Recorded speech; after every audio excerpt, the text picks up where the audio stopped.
emision mundësohet nga Dentalmed Austria dhe Elixens.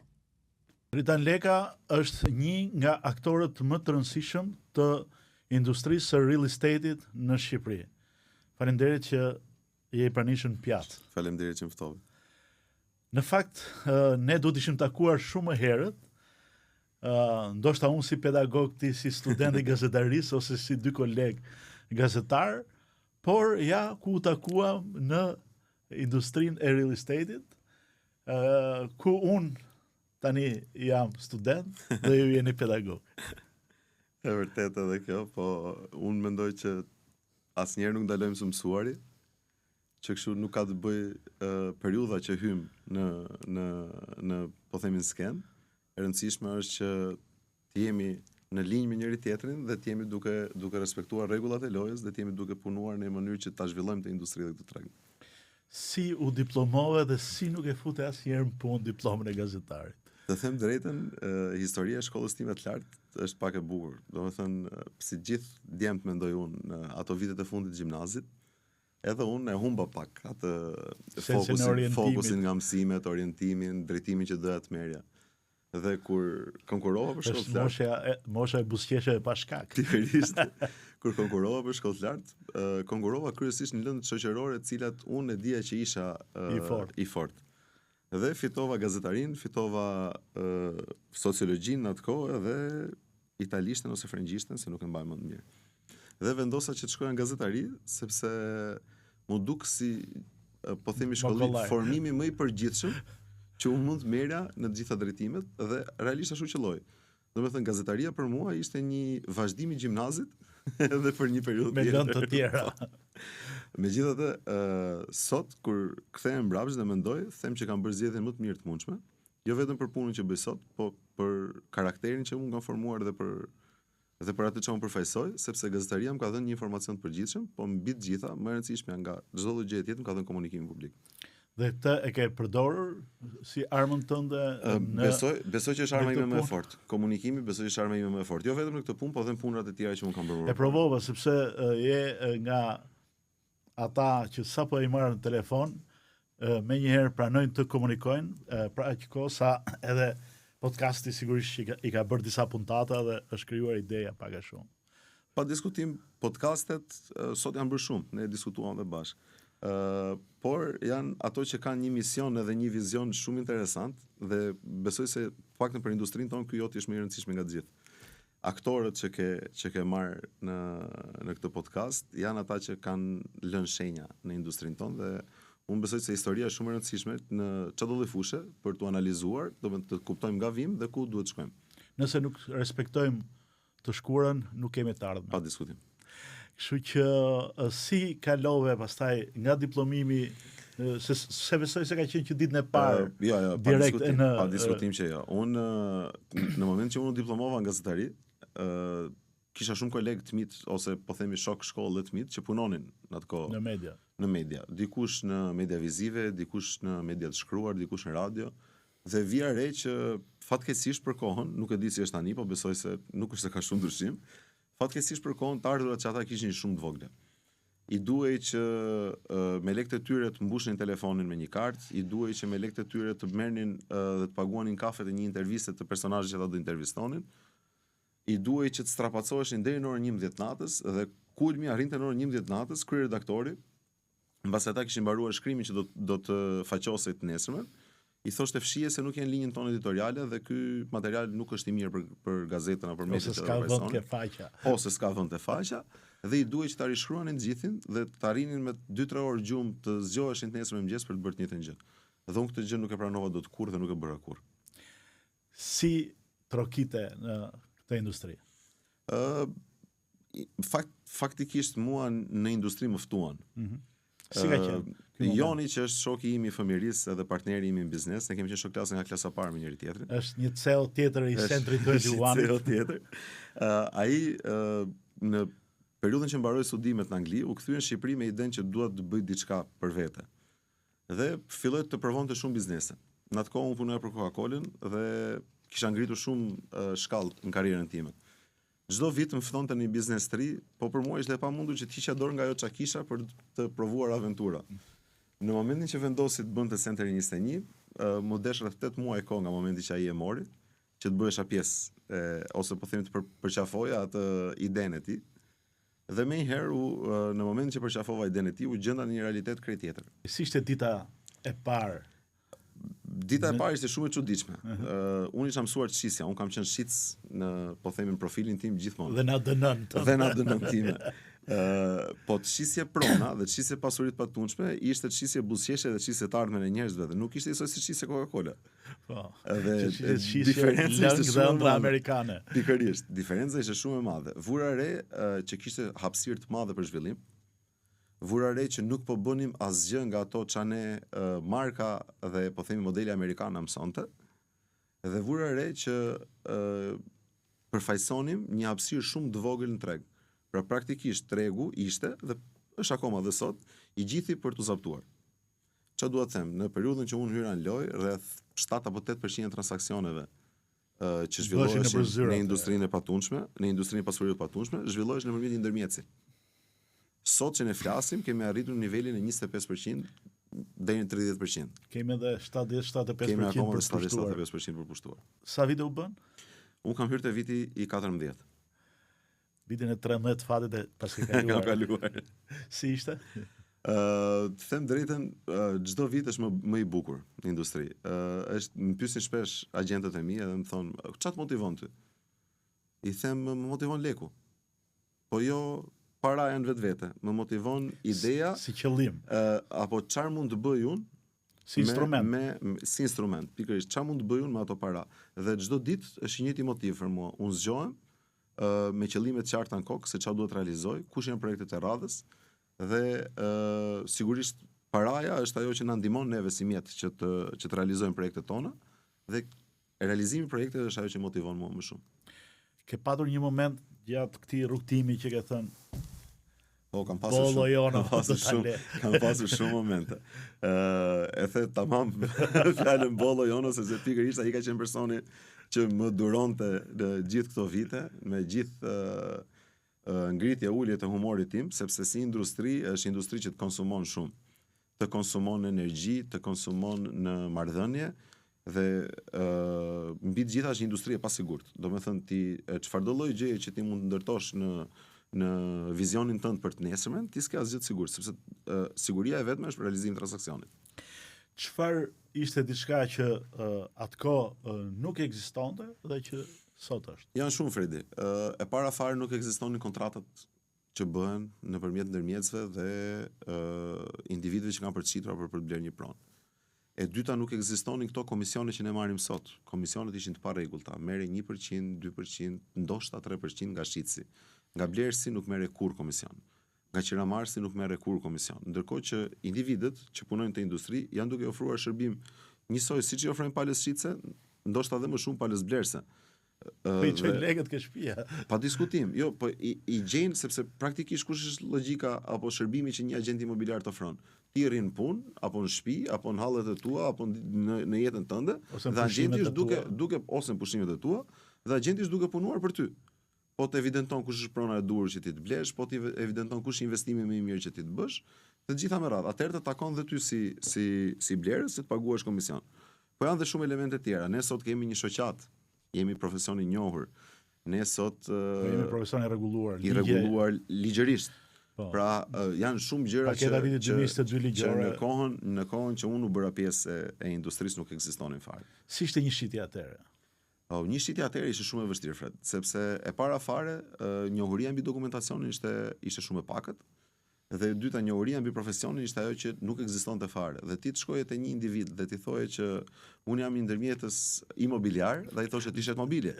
Ti doje jorë të shpjegoje çfarë do të duhet shumë kohë që shpjegoje se ç'a ishe realisht ti. Më pas të duhet luftoje me atë. Pastaj edhe ajo agent përpara. Të duhet luftoje me atë pjesën që më duhen dokumentacioni pronësisë, ti do të marrësh pronën, që ta bëje të firmose kontratën, ti do të marrësh pronën, e shumë tjera të kësaj natyre. Cili është paragjykimi më i madh që kanë shqiptarët për ndërmjetësit? Paragjykimi më i madh që shqiptarët kanë për ndërmjetësin është një element që unë kam vënë re vitet e fundit dhe është fakti që mendohet se ndërmjetësit e pasurive të patundshme janë ata që kanë rritur çmimet në treg. Ndërkohë që kjo është pak e vërtetë. Kjo është gënjeshtra më e madhe. Kjo është gënjeshtra më e madhe.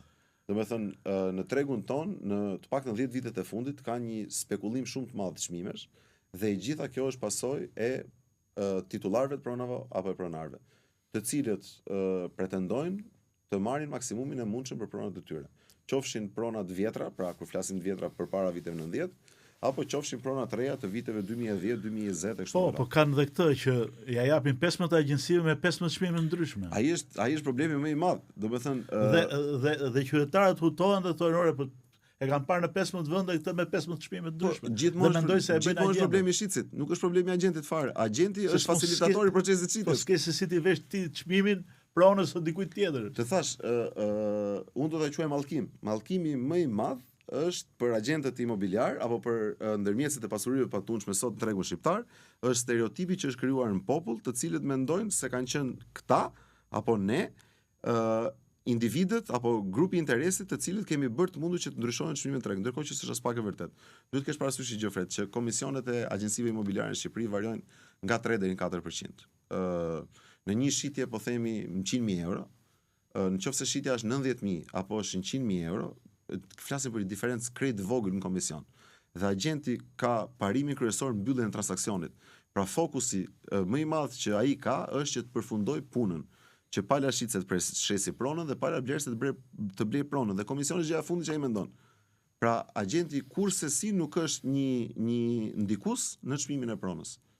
Përkundrazi ne mundohemi gjithmonë më shumë që ta ulim çmimin e kërkuar nga pronari që ta sjellim në realitetin e tregut. Pikërisht pra, sepse agenti profesionist e këshillon. Pa diskutim. Jo e para është që e dëgjon. Pa diskutim. Pastaj duke i dhënë argumentat e veta se sa është tregu në këtë zonë, se sa është perspektiva e zhvillimit të kësaj zone apo kësaj lagje. Pse ky ndërtimi i vjetër apo i ri kushton pak më shumë ose pak më pak se ai fqinj që është i kundërt me të e kështu me radhë. Por ja që ndodh, megjithatë një nga misionet e këtij podcasti është që dal nga dal me të ftuar pas të ftuari, puntat pas puntate të mundohemi të sqarojmë edhe njerëzit. Shpresoj dhe uroj shumë që të jetë sa më i parë apo të ndikojë realisht në opinionin publik, sepse thash kjo gjëja është mallkimi më i madh që ne kemi sot. Çfarë gabimi bënte tregu në atë kohë kur fillove? Gabimet ishin nga më të ndryshmet. E para fare që të mos funksionuarit në mënyrë të rregullt, pra në një kuadër të rregullues, po themi, krijon gjithmonë probleme. Mendoj që në momentin që Nareja ka hyrë në lojë, pra shoqata e ndërmjetësve të pasurive të patundshme, ka filluar rregullimi i tregut dhe ky rregullim sigurisht s'ka bërë akoma hapat galopant, po mendoj që do të vi momenti që do ta parafroj këtë profesion në modelin dhe në kulturën europiane dhe amerikane. Shumë gabime fred, gabime nga më të ndryshmet, që te fakti që nuk njihej titulli i pronësisë. Pra në vitet, po themi 2013 apo 2014, kishte pjesë më të madhe të pronave pa certifikat pronësie. Dhe ishte normale që një agent kur e shiste pronën tek një blerës, i thoshte s'ka certifikat pronësie. Një gjë që është e palogjikshme sot aktualisht. Pa diskutim. Po dhe shumë gabime tjera. Një nga elementet bazik të marrjes së një prone nga një agjenci dhe nga një agent imobiliar për ta nxjerrë në treg është marrë certifikat në pronësi. Po kishte element tjera, se thash kjo është një nga më kryesorët, po kishte edhe nuk bënin kontrata, qoftë me shitsin, qoftë me blersin. Pra ti nuk merr një angazhim real, ligjor, të garantuar nga një dokument, qoftë ndaj njërës palë apo qoftë ndaj palës tjetër. Mendonin se puna ishte përfundimi i transaksionit, marrja e lekëve dhe asgjë tjetër. Ndërkohë që ata që kanë themeluar të industri, folën bashkë për Lefterin, mund të flasim për Tancakën, mund të flasim për Ilda Zaloshen e për shumë tjerë që kanë qenë aktorë të cilët ne kemi marrë model kur jemi futur në industri. Ata ishin pikërisht këta që mundoheshin që të ishin brenda një kuadri rregullues, edhe pse të vetëm në industrinë atko, po të bënin kontrata me shitsin, të bënin kontrata me blersin, të kishin dokumenta që vërtetonin që unë kam qenë te prona jote dhe ja kam treguar pronën tënde X-it apo Y-it, i bënin të dyja palët firmosin. Pra, në atë kohë mendoj se mungonte profesionalizmi. në atë kohë kur nuk kam hyrë në industri, sigurisht edhe kultura e përgjithshme. Sepse një vend i çmësuar nga prona private prej 45 vjetësh. Patjetër. Dhe i rikthyer te kjo gjë mbas 2-3 brezash dhe pa akte rregullatore, pa rregulla tregu e kështu me radhë, sigurisht që ka qenë ndonjë pjesë e procesi ta thash kjo ndryshimit të kulturës. Historia e real estate-it në Shqipëri unë kam bërë një kategorizim, një film në kokën time. Historia fillon në fillimin e viteve 90, 92, 93 me 2-3 individ të cilët o morën modelin nga një i huaj që o sugjeroi, me i herë pasin Shqipëri e demokracia, ose e kishin parë diku në përbot nga një vizitë që mund të kishin bërë gjitha me radhë. Në vitet e para, po themi deri në vitet 2000, këta individ apo këto entitete financiare më shumë shisnin fotokopje se sa shisnin prona. Më shumë shisnin impulse telefonike se sa shisnin prona. Por u arritët të profesionalizoheshin dhe individët apo tregu apo kushdo që ishte të blinte pasuritë patundshme të kuptonte që duhet të përdorë ky ndërmjetës. Në vitin 2000 deri në 2010-ën ishin po këta individ të cilët filluan të kishin zyrat e tyre, të kishin përfaqësitë e tyre dhe në thonjza të bëheshin pak më shumë profesionist. Në vitin 2010 deri në 2020 është periudha jonë, erdhën markat në treg. Markat sollën modele të qarta, të kufizuara apo të konturuara, të cilat ishin një rrotë të cilën ti e merr dhe vën lëvizje. Pra praktikisht modeli jon për shembull i Centerit 21M është ke një produkt të përfunduar, ti thjesht e merr, ja trajnon stafit apo e mëson qoftë edhe vet dhe vën zbatim. Dhe boll të vësh rrotën në lëvizje dhe ti nuk ke nevojë të bësh asgjë tjetër. S'ka nevojë ta shpikësh. Pa diskutim. Dhe fundi është, po themi, mbas 2010-s deri në 2020-ën ishte kjo periudhë. Ne sigurisht sollëm një grupim të madh njerëzish në industri sepse ne nuk ishim selektiv. Ne ishim pranonim gjithë përfshirës dhe pranonim cilin do individ që ishte i gatshëm të punonte në industri pa paguar me rrogë, por i paguar thjesht me përqindje apo me fi suksesi nga komisionet, ishte adapt për këtë punë. Sigurisht që 10 vjeçari fundit ndikoi, pra 2010-2020, ndikoi në ndarjen e këtyre individëve, kishte nga ata që realisht bënin dhe mësuan, kishte nga ata që nuk bënin dhe i seleksionoi koha dhe u shkëputën. Kur ishte ai momenti që kuptove që përfundimisht kjo industri do hynte në shinat e veta dhe do bëhej gjithmonë edhe më me rregulla dhe gjithmonë edhe më e rregulluar nga pikpamja ligjore. Mendoj që ky moment ka qenë periudha 2016-2017. Në ato vite ne morëm licencën për Maqedoninë dhe Malnezi. Pra nuk përfaqësonim më Center 21 vetëm për Shqipërinë, por përfaqësonim Center 21 dhe për Maqedoninë dhe Malnezi. Kur dolëm nga tregu jon, Fred, ne kuptuam që tregu jon ishte zhvilluar shumë në sajt të gjithë aktorëve të tregut dhe kuptuam që kjo gjë që ne kishim sjell në treg, kjo risi që ne kishim sjell në vende të tjera nuk ishte shumë larg. Pra Shqipëria është më përpara. Shqipëria në këtë drejtim është shumë më përpara, se Maqedonia dhe se Malezi. Atëherë çfarë do të thënë kjo gjë? Do të thënë që për sa kohë ne bëm këtë ndryshim në një periudhë kaq shkurtër, do të thënë që ky treg gjithmonë më shumë do konsolidohet dhe ky treg gjithmonë më shumë do zhvillohet. Kush ndikoi më shumë në këtë rregullim? Mendoj se faktori më i rëndësishëm nga të gjithë mbetet në area. Edhe pse Narea është një krijim i vitit 2019, bashkë me ligjin për ndërmjetësit e pasurive të patundshme, mendoj që Narea është pikërisht momenti që ne u bashkuam si industri, krijuam shoqatën tonë dhe filluam të ngrinim zërin për situata të caktuara, për gjëra që ndikonin për mirë dhe për keq në profesion, të cilat ishte nevojshme që të rregulloheshin dhe gjithmonë më shumë sot e kësaj dite, zëri i Nareas, zëri jon, tani më dëgjohet. Pra organizata kombëtare e agjentëve imobiliare. Po. Që ta themi pak më shqip. Megjithatë, fatkeqësisht kuptoj si lojtar i ri në treg që ndërmjetësi imobiliar, agjenti imobiliar mbetet një nga profesionet më të paragjykuara në Shqipëri. Pa diskutim. Një profesion i cili nuk është profesion, sepse që të jetë një profesion i mirëfillt në sy të opinionit publik, që të mbetet një profesion është një profesion që vjen nga një shkollë, nga vitet të tëra studimi, më pas praktike e gjitha me radhë. Mendoj që ky si profesion është i njëjtë me avokatin, është i njëjtë me dentistin, është i njëjtë me mjekun, është i njëjtë me shumë profesione të tjera, të cilët krijojnë një lidhje caktuar me klientin dhe kjo lidhje mbartet ndoshta edhe me breza.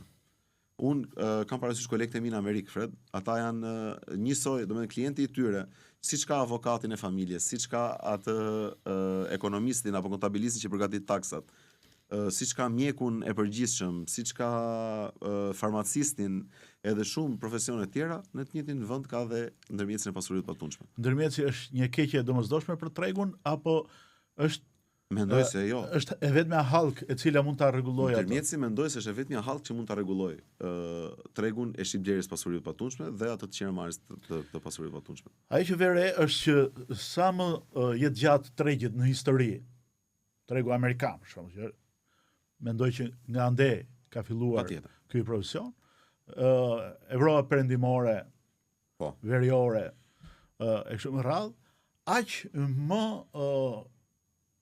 respekt ka për njerëzit e kësaj industrie. Shikoj Fred, ka vende si Franca për shembull, që transaksionin e shitblerjes pasurisë të patundshme ti e ke detyrimin ligjor ta kalosh nëpërmjet një ndërmjetësi. Ashtu siç tu ne e kalon nëpërmjet një noteri, në Francë ti je detyruar ta kalosh nëpërmjet një ndërmjetësi. Ka vende si Amerika që procesin ti mund ta bësh edhe i vetëm pa një ndërmjetës, po 90% e transaksioneve në Amerikë zhvillohen gjithmonë nëpërmjet një ndërmjetësi. Pra, mendoj që përfshirja e një hallke në gjithë procesin e shitjes, që është ndërmjetësi pasurisë të patundshme, ashtu siç është sistemi bankar, ashtu siç është kadastra, ashtu siç është noteri, ashtu siç duhet të jenë zjarfikset, apo policia, apo gjendja civile, të cilët janë të gjithë entitetet që kanë interesa të caktuar në momentin që njëra palë apo pala tjetër ndrojnë adresën e tyre, ashtu duhet të jetë edhe ndërmjetësi i përfshirë në këtë transaksion. Pse? Sepse kjo gjë garanton siguri, kjo gjë garanton që të thëna dhe të pathënat janë gjitha diskutuara dhe garanton qoftë palën shitse dhe qoftë palën blerëse për mbarvajtjen e një procesi shumë të mirë shitje. Çfarë humbet qytetari nëse nuk kalon përmes kësaj hallke? Po shumë humbet kohë, që është e para fare, i duhet domethënë ti e di që koha sot është pasuria më e madhe që ne kemi. Humbet kohë duke kërkuar i vetëm që të evidentoj blersa për pronën e tij, apo duke kërkuar i vetëm që të evidentoj prona për të plotësuar nevojën e tij. Dhe kjo është e para.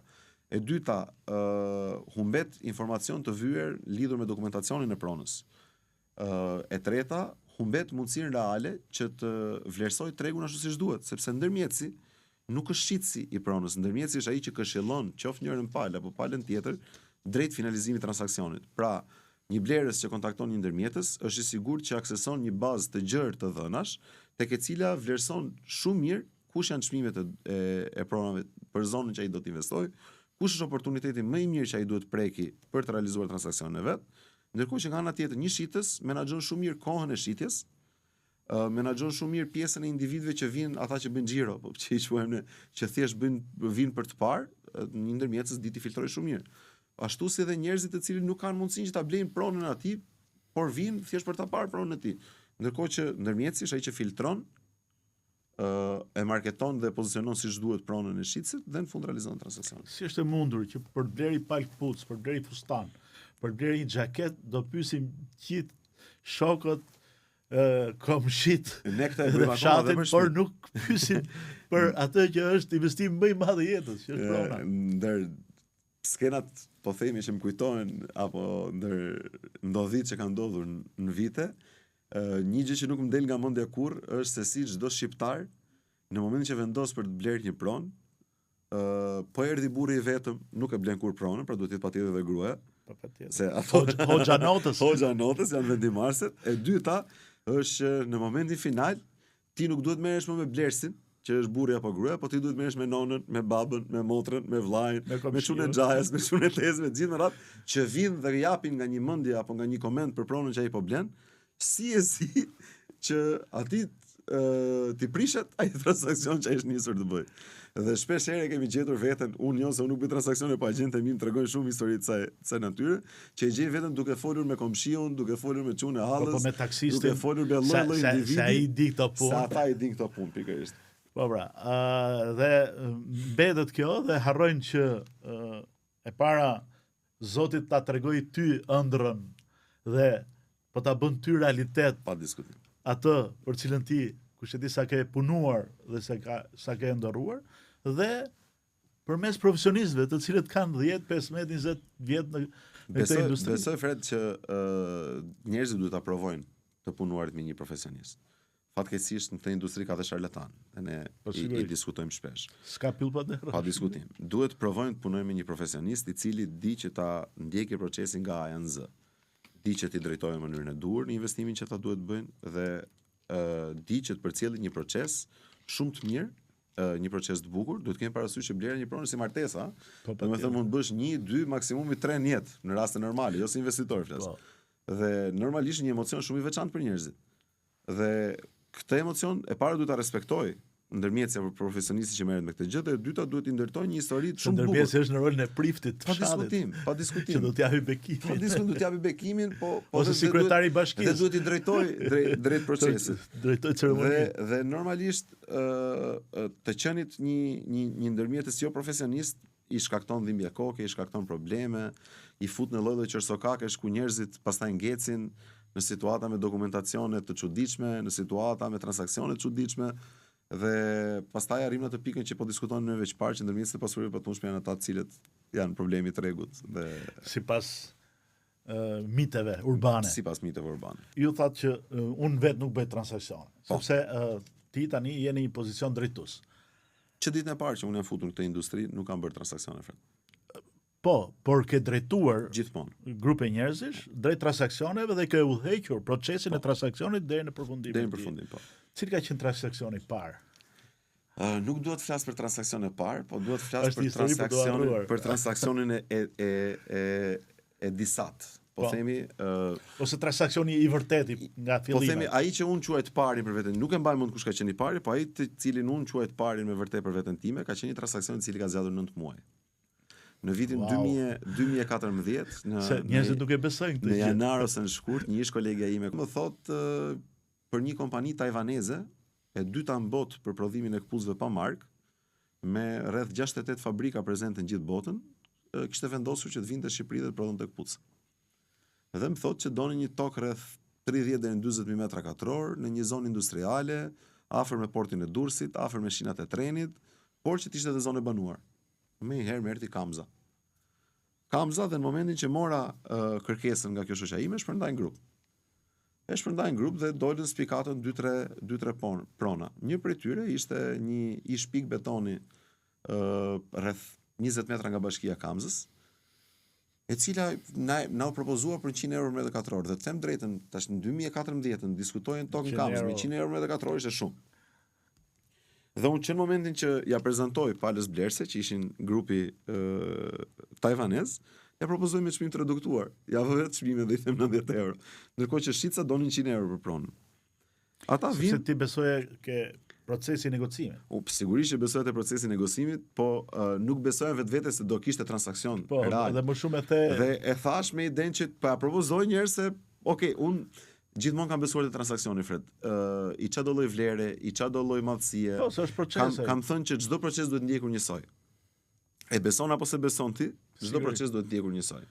Dhe ky transaksion për mua ishte mosbesues, sepse flasim për vitin 2014, diskutoi për një vlerë 3 milion euro, të kalonte nëpërmjet një agjencie imobiliare, nuk ishte dëgjuar kurrë. Kishte pasur transaksione më përparshme, po transaksione që edhe 3 milion dhe 4 milion po ishin paguar 0.2% komision, 0.5% komision, ndërkohë që ne synonim të merrnim komision plot. Kishte shkuar një thel. Pikërisht, ne synonim të merrnim komision plot. Atëherë ky transaksion filloi me këtë cenë të parën fare që unë kisha dhënë çmimin që nuk duhet t'jepja, që kisha ulur çmimin. E dyta që unë nuk dija historinë se kush ishin pronarët, dhe pronarët ishin 47 familje tironse me minimalisht 3 pjesëtar në shtëpi, të cilët kishin vite që nuk merreshin vesh me njëri tjetrin, ku çuni xhajs nuk fliste me çunin e xhajës, ku vllai me motrën ishin me probleme, nuk di turli problematikash në atë transaksion dhe unë arrita në pikën që organizoja takime teçe. Pra 8 veta një herë, pastaj 8 të tjerë, pastaj 8 të tjerë. Ajo dyshe nga dyshe, 52 ishte e pamundur. Dhe problematikat e para ishin e para çmimit. Pala tajvaneze mvurin target.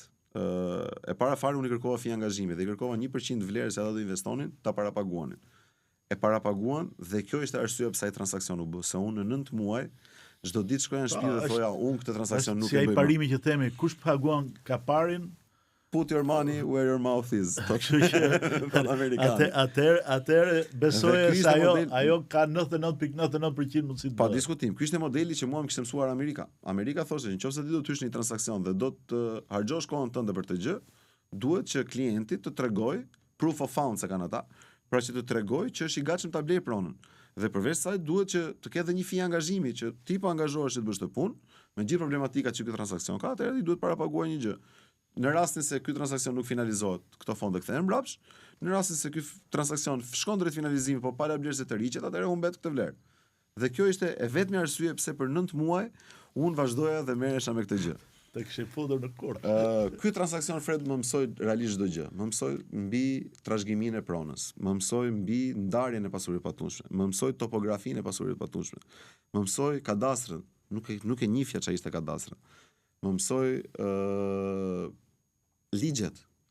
Njëri nga 47 trungjet familjare që ishte pronar nuk donte ta shiste pronën vet.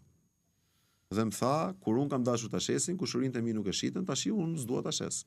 Atëherë ai u bind dhe pranoi që ta ndante pasurinë e vet, ta pjestonte. Pra unë mësova dhe se çfarë ishte pjestimi i pasurisë. Ndërkohë mësova që kësaj tokës i kishte zaptuar një pjesë rruga. Pra shteti kishte zënë një pjesë. Atëherë arrita që të ndaja dhe atë pasuri në mënyrë që këta të shkonin dhe të kërkonin kompensim të shtetit. Ndërkohë në këtë tokë kishte edhe ca zaptues që kishin ardhur nga veriu i Shqipërisë, raportin pronarët vjetë dhe pronarët të ri. Dhe ishin pozicionuar aty dhe unë nuk doja që të kisha konflikt me ta. Atëherë dhe pjesën e tyre e ndava dhe unë kam aplikuar, e mbaj mend si tani, me një kontratë me 47 familje për 3 që kishin firmosur në të gjithë, po themi, atë letrën A4 dhe ata çunat e hipotekës kur i kanë pa dokumentin thanë, ora man Allah s'do na marrësh më qafë, thanë, çfarë janë këto? I thashë që keni me firmë dhe me vul noteri, nuk ka asgjë pra të falsifikuar. Dhe realisht ashtu shkoi ai transaksion dhe doli në fund fare certifikata në emër të Palës Qebleu, që ishte kompania tajvaneze. Gjatë kësaj kohe Fred na ndodhen lloj perivetësish. Më e bukur që na ndodhi që vdiq njëri nga pronarët. Çfarë thu? Po, ditëlindja 23-shi. dhe ndër tjera sot do të ishte 103 vjeç. Po, dhe ndër tjera kishte lënë dhe 3 testamente të ndryshme ndër vite. Një testament kur ishte ndar vajza nga jeta, një testament kur ishte ndar gruaja nga jeta dhe një testament vitet e fundit të jetës vet. Ishte përmbajtur linjës testamenteve apo ishte përmbajtur linjës testamente, sepse kishte 4 fëmijë ku një vajzë kishte ndruar jetë, 2 tjerat ishin gjallë dhe djali ishte gjallë. Ai gjithë tokat e kishte lënë djalit, ndërkohë secilës nga vajzave, ashtu siç dhe në respektim të ligjit, i kishte lënë nga një gjë. Njërës vajzë i linte shtëpitë e plazhit, vajzës tjetër linte holla monetare të cilat ndodheshin në bank, pra ligji testamentar ishte i zbatuar në maksimum. Problemi ishte që mua më duhej si ndërmjetës apo si personi që bëri procesin, të shkoja te noteri i parë që ai kishte bërë testamentin, të çela ai testament. Më pas te i dyti, më pas te i treti dhe në fund fare të gjithë dokumentet testamentar, ta aplikoja në hipotek, të hiqej ai si pronar, të vinte djali si pronar dhe në fund të realizohet transaksion. Ky kurs 9 mujor pas universitar duhet përfundohet me sukses me provimet më të vështira. Ati tajvanezit që ka vdekur njëri nga pronarët, duke qenë se kishte kaluar shumë kohë dhe kisha frikë se nuk do mbesonin më, mora dhe noterin me vete. Dhe i thoya Ermal, të lutem, mbushi mendin këtë zotërisë. Po, të lutem, mbushi mendin këtë zotërisë që neve nuk po e gënjejmë. Dhe Ermali me tagrin e noterit, se normalisht noteri është person më juridikisht më i vlefshëm se ndërmjet si pasuri e patundshme, e bindi dhe kështu shkoi transaksion. Dhe ky transaksion përveç shumë të tjerave prodhoi edhe komisionin më të lartë. Ky prodhoi një nga komisionet më të larta që ne kemi pasur, se mbas atij vazhduan dhe transaksionet tjera me komisione të larta. E themi dot sot apo? Po, ky transaksion prodhoi rreth 175.000 euro komision. Super. Nga ku po 175.000 euro atëherë. Në atëherë, po. Flasim për 2015. 2015 që me 175.000 euro ç'a blije? Ç'a doje ti? Bie licencën e Centrit ishte një për Shqipërinë.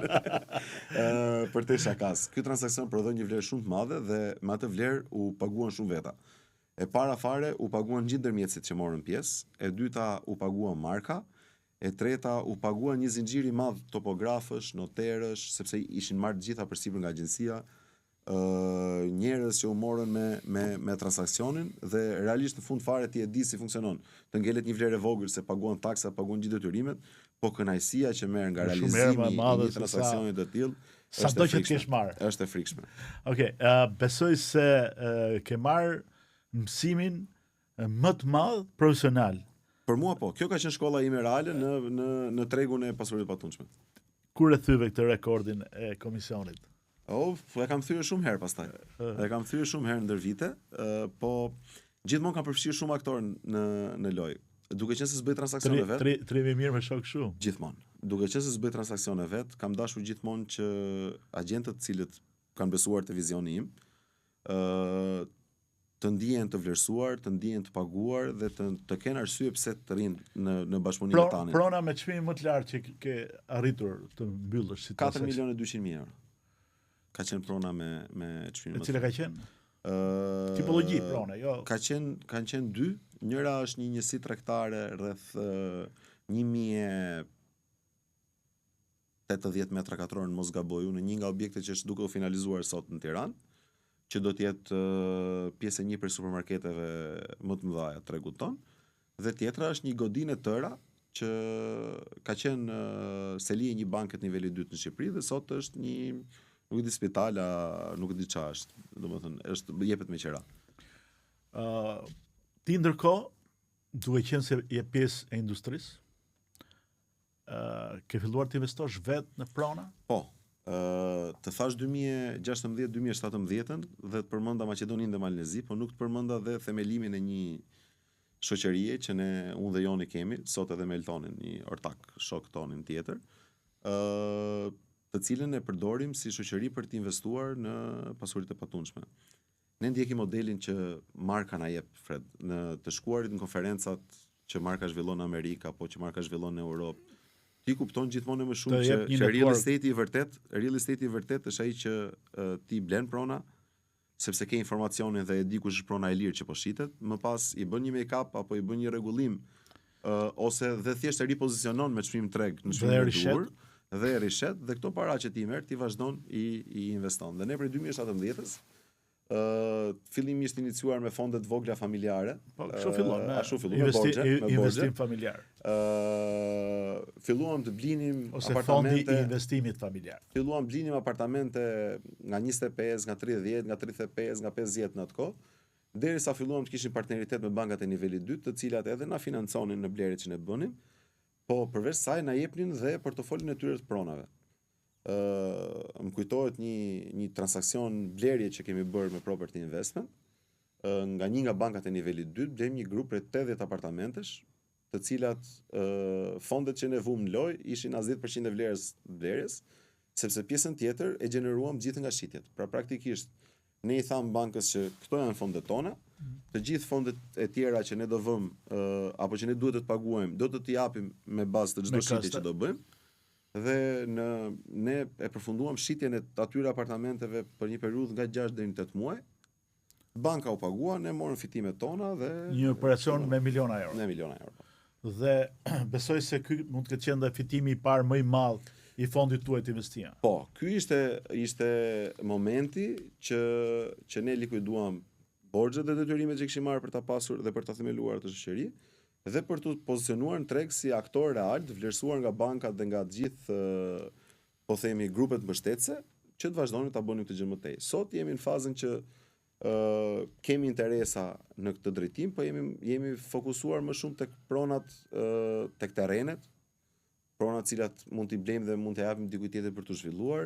Jemi të fokusuar tek blerjet në faza fillestare të projekteve të ndërtimit në mënyrë që pa cënuar dhe ndërtuesin në çmim, ne të pozicionohemi njësoj me atë me çmimin e shitjes, ndërkohë i ofrojmë atij një likuiditet më njëhershëm, dhe ndërkohë për veten tonë gjenerojmë të ardhurën nga shitja. Ne ndër vite kemi pas një kompani administrimi pallatesh, e cila dështoi me sukses.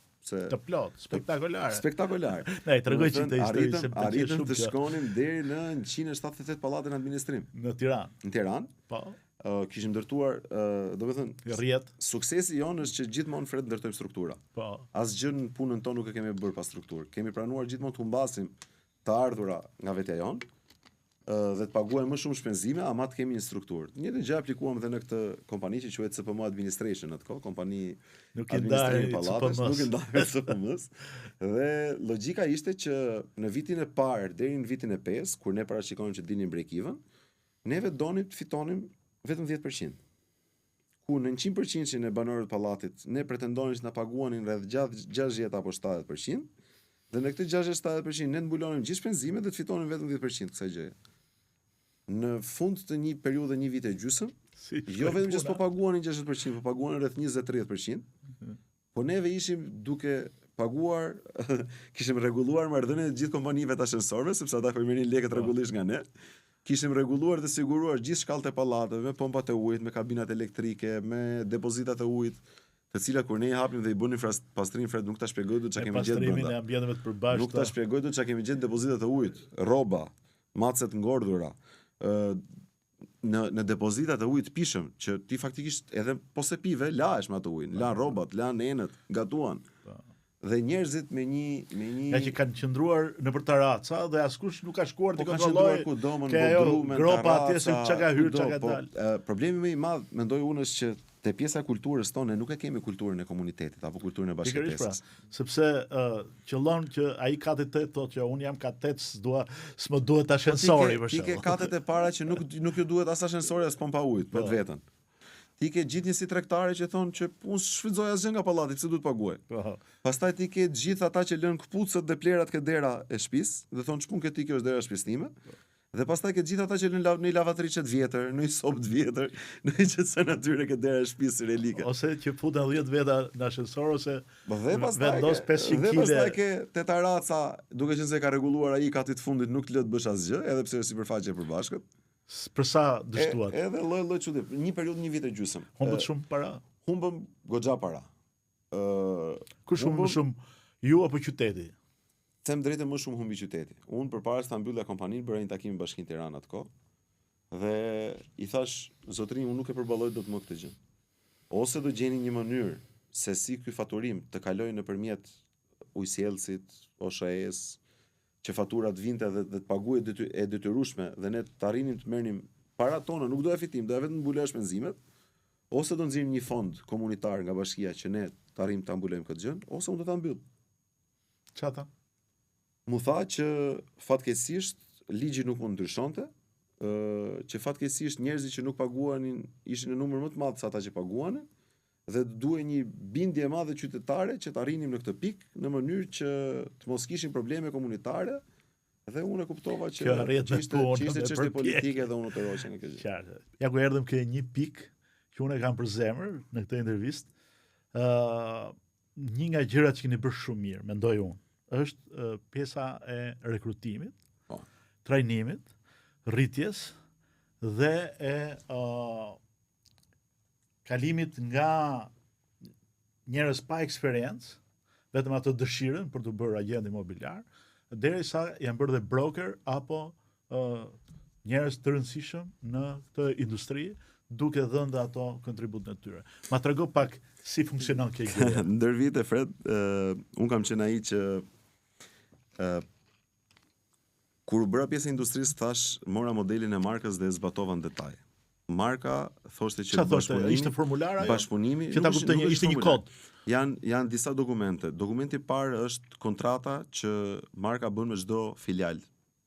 Dhe aty ke një rregullore të caktuar të cilin ti duhet ta zbatosh. Dokumenti i dytë është kodi i punës që ti duhet ta zbatosh dhe më pas janë gjithë materialet e tjera trajnimeve që ata të vënë në dispozicion. Një nga elementet kryesorë ishte bashkëpunimi.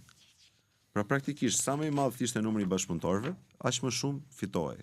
Atëherë unë çfarë bëra në vitet e mia të para të punës, i shtyja agjentët e mi nëpërmjet sfida pikësh, se këto kishim dorë, domethënë bënim sfida me pikë, që në fund fare i bënim dhurat një drek apo një dark apo një marketim të një prone apo një trajnim të caktuar, dhe agjentët e mi me zyrat në Tiranë fitonin më shumë pikë duke bashkëpunuar me zyrat e rretheve apo me zyrat e tjera sesa duke bashkëpunuar me njëri tjetrin.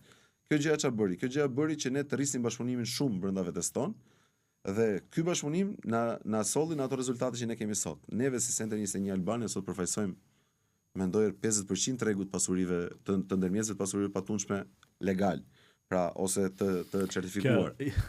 pjesa e licencuar, pjesa që paguan taksat, pjesa e regjistruar. Ky është një pikë pastaj për cilën duhet flasim gjatë, sepse ne kemi tjera, podcasti vazhdon ne jemi të vetmit që kemi zgjedhur që t'i qëndrojmë kësaj industrie në mënyrë drejtë. Sa zyra, sa agent ka Center? Center 21 sot ka 45 filiale dhe rreth 550 agent në të gjithë Shqipërinë. Sot jemi prezent në Vlorë, jemi prezent në Sarandë, jemi prezent në Sa prona ka databaza juaj?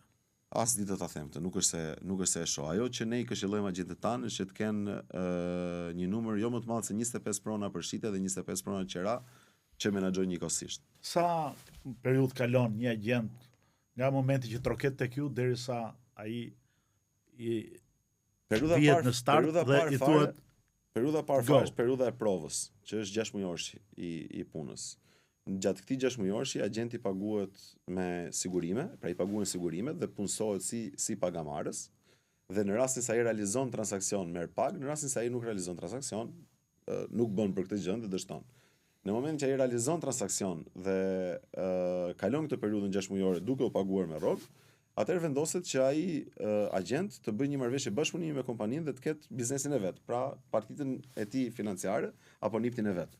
Dhe në këtë moment atij duhet një periudhë rreth 1 deri në 2 vite që të seniorizohet, pra që të bëhet agent, më thonë za, i vjetër, madhor, dhe më pas një periudhë tjetër nga 3 deri në 5 vite apo nga 3 deri në 7 vite, se varet nga zyrat, se kanë politikat e veta gjithsecila, që të bëhet partner, pra të quhet një partner me brokerin e zyrës, dhe rreth një periudhë nga 7 deri në 10 vite apo 10 vite plus që ata të bëhen co-broker. Unë sot kam në grupin tim, unë drejtoj 3 zyra si pjesë e strukturës Center 21, dhe në grupin tim unë kam sot 3 co-brokera, të cilët kanë kaluar vjetërsinë e punë, pra kanë kaluar mbi 10 vite në bashkëpunim me mua. Janë general me 2 yje. Janë general me 2 yje dhe janë ata të cilët sot rekrutojnë, janë ata të cilët sot trajnojnë, janë ata të cilët sot mbajnë atmosferën dhe mbarvajtjen dhe çdo gjë tjetër që ndodh brenda zyrave që unë drejtoj, sepse kanë biznesin e tyre. Sa qarkullon Centri në vit? Nuk di të ta them me vlerë financiare, po thash në përqindje tregu po flas. Në përqindje tregu ne jemi të gjitha agjencitë imobiliare përfaqësojnë rreth 25 deri në 30% të tregut pasuri patundshme në Shqipëri. Nga kjo 25 apo 30%, Center 21 përfaqëson 50%. Pra 50% e atyre transaksioneve që zhvillohen nëpërmjet një ndërmjetësi. Se duhet kemi parasysh gjë që 70% apo 75% transaksionet bëhen individ me individ, bëhen nga kompania ndërtimit vet, bëhen nga e njohur njërin që do ta blej apo e di unë që e shet filani, noteri, avokati, e gjitha më radhë. Si e dallon që ky person bën për agent apo s'bën për agent imobiliar? Uria që kafën. Njerëzit që janë të uritur për të zhvilluar, të uritur për të mësuar dhe të uritur për të fituar, janë ata që gjithmonë bëjnë për të punë. Si e dallon me 3 pyetje dikë që nuk bën për atë punë? Me një fare do të them. Integriteti. Në qoftë se ti arrin të kuptosh që në bisedën e parë që bën me një njeri, ai nuk ka integritetin e nevojshëm. Dhe muhabeti parë është sa lek. Muhabeti parë sa lek bëjmë, po si afusim sistemit, po si afusim këtyre, po si mos t'i paguajmë to, po çfarë ty ti e kupton që ky njeriu në momentin e parë që do të jepet mundësia, do të afusë ty. Kështu që nuk vlen. Pra, edhe kryesisht ky është një treg fret që fatkeqësisht dhe fatmirësisht këta individ i kanë nxjerr shumë shpejt. Cilat janë ciklet kohore të një agenti, të një brokeri? Mendoj se cikli më i rëndësishëm nga gjithë cikli 5 vjeçar. Në fund ciklit 5 vjeçar, agenti mund të ndihet i maturuar dhe të kuptoj a vlen që të bëj brokerimin apo vlen që të bëj agentin. Cikli 2 është 7 dhe cikli 8 është 10 vjeçar. Janë këto 3 momente në karrierën e një ndërmjetësit pasuri patundshëm. Gjithmonë pyetja është e njëjtë, do vazhdoj të bëj agentin apo do të bëhem broker? Po në 10 thash gjithmonë pyetja është i përjetshëm apo është e njëjtë. Mendoj që kush kalon 5 vjeçarin e parë është i përjetshëm këtë industri. Nuk ka kthim pas. Domethënë në momentin që ti mësohesh që të shikosh që nga lafologjia jote bësh 4 palë njerëz lumtur, pse janë 2 shitsa, 2 blersa, Dhe të katër këta njerëz në çdo fest ditëlindje, në çdo fest Krishtlindje, në çdo fest Bajrami, në çdo fest Nevruzit të bëjnë një mesazh dhe të falenderojnë, dhe sa herë kanë një mik apo një familjar që do shesit blet, ta rekomandojnë, këtu i ke arritur të gjitha. Kush ka qenë momenti më i vështirë që ke kaluar në një pandemia? Pandemia ka qenë një periudhë më bëri të pija ilaçe tensionit, që atëherë pija ilaçe tensionit. Realisht, ishim të pambrojtur, ishim të panjohur, ishim inexistent për tregun dhe për shtetin dhe për kush ishin elementet apo faktorët që duhet na mbështesin atë kohë. U cilësuam si një biznes që mund të rinim hapur dhe nuk merrnim dot ndihmë nga shteti, ndërkohë që ne nuk i shkonim dot të shtëpi njerëz hapur për klientët tanë rrishin mbyllur, por klientët rrinin mbyllur. Ti nuk i shkoje dot klientin në shtëpi që t'ia fotografoje shtëpinë, as si ti çoje një klient tjetër në shtëpi që ta vizitonte shtëpinë. Dhe ajo ka qenë periudhë realisht shumë e vështirë për mua. E vështirë nga aspekti financiar, e vështirë nga aspekti i paditurisë se çfarë do ndodhte. E vështirë nga aspekti emocional, ti e mban mend, ne dilte kryeministri thoshte do dalin gratë shtatzane nga ora 10 deri në 2. Dishin gratë shtatzane. Nga ora 2 deri në orën 3 do dalin pleqë dhe plakat. Domethënë ne u kthym në candele që vetëm shikonim televizor dhe nuk dinim asgjë se çfarë ndodhte. Kurse unë kam kaluar ndryshe. Kjo ka qenë periudha ime më e vështirë. Unë ditën që u mbyll nga Covidi, hyra në studion time, shkruajta një roman dhe ditën që mbarova romanin u hap. Këtë gjë, sigurisht jo duke shkruar roman. Bëhet fjalë për Enveriadën. E bëra unë në javën e 4 të mbylljes. Domethënë, mbasi ne u mbyllëm për 3 javë të para që kaloi stresi. E para herë jam me Covid, se ishin 214 ditë kuptoje. Ai isha filloi të dyshoje ke vetë për çdo gjë. Unë fatkeqësisht kisha qenë në tavolina me pacientët e parë dhe nuk i thoja gjë familjes time. Ndërkohë vetëm pija raki dhe hajo hudhra me atë idenë që kjo do ta mundi, se ishte atë raki skrapari. Ato 2 javë të para kaluan me këtë dilemën, a kam Covid dhe s'kam Covid, dhe dy element më ndikonin që ta hiqje mendje nga kjo gjë. E para leximi, kam lexuar librin e Fevziu dhe Majmet Tirona e nonës. Po. E kam lexuar për 7 ose 8 orë. Për 7, domethënë aq i përqendruar e përpiva dhe mbas atij të 3-4 tjetër. Të duk Fevziu gjenia. Gjeni. Ka shpjegoj dot.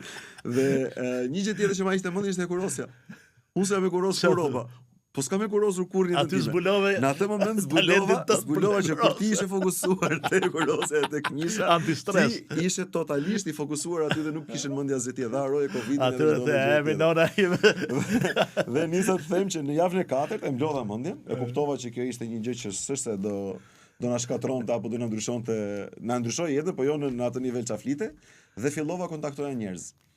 Bëra një zyrë në dhomën time të gjumit virtuale dhe fillova merja të gjithë miqtë e mi, ish bashkëpunëtor apo bashkëpunëtor aktual, të shpërndarë nëpër botë apo jo, i pyesja çfarë po bënin, si po shkonin, dhe nga ajo gjë fillova të kuptoj që when is blood on the street, money moves on. Dhe në atë moment unë kuptova që fillova të bëja para, sepse njerëzit gjithë mendonin për të blerë shtëpi pushimi, gjithë mendonin për të blerë shtëpi të dyta, gjithë mendonin për të blerë shtëpi një kaçe, gjithë mendonin për të blerë shtëpi me veranda të mëdha, se deri në atë moment ne ishim mësuar varianti hotel. Shtëpia duhet vetëm për të gjuhë. Po, kurse tani duhet me distancë nga komshiu. Duhet me hapësirë të madhe, me distancë nga komshiu, duhet dhoma për të gjithë, duhet dhoma lodra të gjitha me radhë, dhe fillova të punoja. Domethënë unë kam filluar, jam rikthyer në punë në fillim të prillit. Pra në 9 mars u mbyll Shqipëria, fillim prillit ne u rikthyem në momenti më interesant, më i bukur, më i veçantë.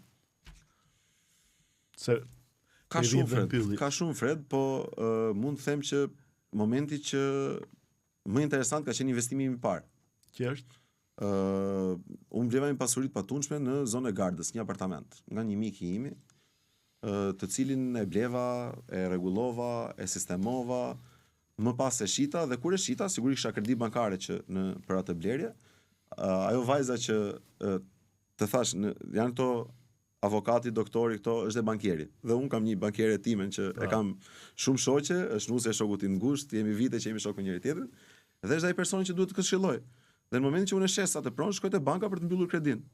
Dhe ai më thot, pse e mbyll kredin, thot mua. Mbaj këto lekët, bëj një blerje një gjë tjetër, thot, Ajo gjëja tjetër të paguën qiran dhe ajo gjëja që të paguën qiran të likuidon kreditin. Me që ta mësoj ti, ta mësoj ajo ti. Mësoj ajo mua. Dhe unë i them, si pse bëhet kjo? Magjinë e real estate. Magjinë e real estate. Pse bëhet kjo? Po, tha mu bëhet. Dhe unë nga ai moment nuk kam ndaluar më të bëri këtë gjë. Je bëri pasur? Jo, akoma jo. Kë konsideron? Kur do e konsiderosh veten që je bëri pasur? Shiko, unë jam ai varianti që duhet dal në pension sa më shpejt. Unë jam ai varianti që duhet shijoj jetën. Mua pasuria nuk sa ke objektive, kur do dal në pension? Objektivi im është që dal në pension 50 vjeç. Sot jam 40. Që ta kuptoj njerëzit se unë e kuptoj. Pra kur ti je 50 vjeç, dhe ke ndërtu sistemin në atë mënyrë që parat do punojnë për të, dhe ai do shijojë jetën me këtë standard përjetësisht. Qëllimi im është që të investoj në strukturën e kompanisë time dhe në investimet që unë, po them pasuritë patunshme që unë dua të bëj, në mënyrë që të ardhurat që vijnë nga qeraja dhe të ardhurat që vijnë nga të bërit biznes të plotësojnë kushtet e mia për të jetuar në një standard normaliteti si ai që kam sot përjetësisht. Kjo është qëllimi. E kuptuam. E ardhmja e real estate-it kush është? Inteligjenca artificiale. Fatkeqësisht dhe fatmirësisht ajo është. Unë vi nga një konferencë në Amerikë në prill, ku kompania që ka bler tashmë Realogjin, mëmën e Centerit 21 dhe shumë kompanive tjera imobiliare, është një kompani që ka hyrë në tregun e pasuritë patundshme vetëm në 10 vitet e fundit. Kjo është. Dhe suksesi Compass International dhe suksesi asaj kompanie është vetëm teknologjia. Dhe ata në punën e tyre kanë 3 asistentë virtual. Një asistent për përditshmërinë, të cilin ti e ke gjithë kohës në telefon, makinë, kudo që ti je, merre Fred Pezën në orën 5 për takim, dërgoj email tan lekës në orën 6 për këtë gjën, kthej përgjigje X-it për atë. Dhe të gjitha i bën në mënyrë autonome asistenti jot virtual. Më pas ka një asistent për listimin. Pra, me 4 fotografi dhe me 3 fjalë, asistenti të ndërton një video, një listim të mirëfillt me detaje, me çdo gjë dhe ta poston në kanalet ku ti i kërkon, dhe në fund fare kanë dhe një asistent për marketimin.